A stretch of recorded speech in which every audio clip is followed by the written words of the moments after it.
भंडारा जिल्ह्याच्या मोहाडी तालुक्याअंतर्गत येत असलेल्या बोंद्री गावातील जिल्हा परिषद प्राथमिक शाळेत मुख्याध्यापक मागील 1 वर्षापासून दारू पिऊन शाळेत येत होता। अखेर गावकऱ्यांनी मद्यपी मुख्याध्यापकाला रंगेहात पकडून मुख्याध्यापकाला शाळेच्या बाहेर काढून शाळेला कुलूप ठोकलं आहे।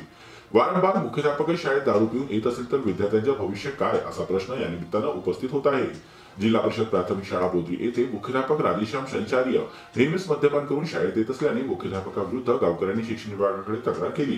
शाळा शिक्षण समितीने देखील मुख्याध्यापकाला तंबी दिली, मात्र कसलाही फरक पडला नाही। अखेर गावकऱ्यांनी या मुख्याध्यापकाला मद्यपान केलेल्या अवस्थेतच शाळेतच रंगेहात पकडले आणि शाळेला कुलूप ठोकून मुख्याध्यापकाला बाहेर काढले। आता हे गावकरी दुसरा मुख्याध्यापक नियुक्त करा तर शाळा उघडू या निर्णयावर ठाम आहे। बोंद्री गावामध्ये मुख्याध्यापक 1 वर्षापासून दारू पिऊन शनिवारी आणि पोराले शिक्षण काही बरोबर होत नाही।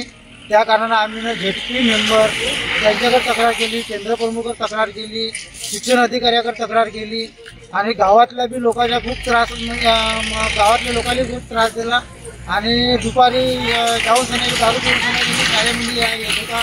त्या कारणाने आम्ही शाळेला ताला लावला। आम्हाला दुसरा शिक्षक हवा आहे। त्यामुळे भंडारा जिल्हा परिषद आणि शिक्षण विभाग याकडे काय लक्ष देते हे आता पाहण्यासारखं असेल।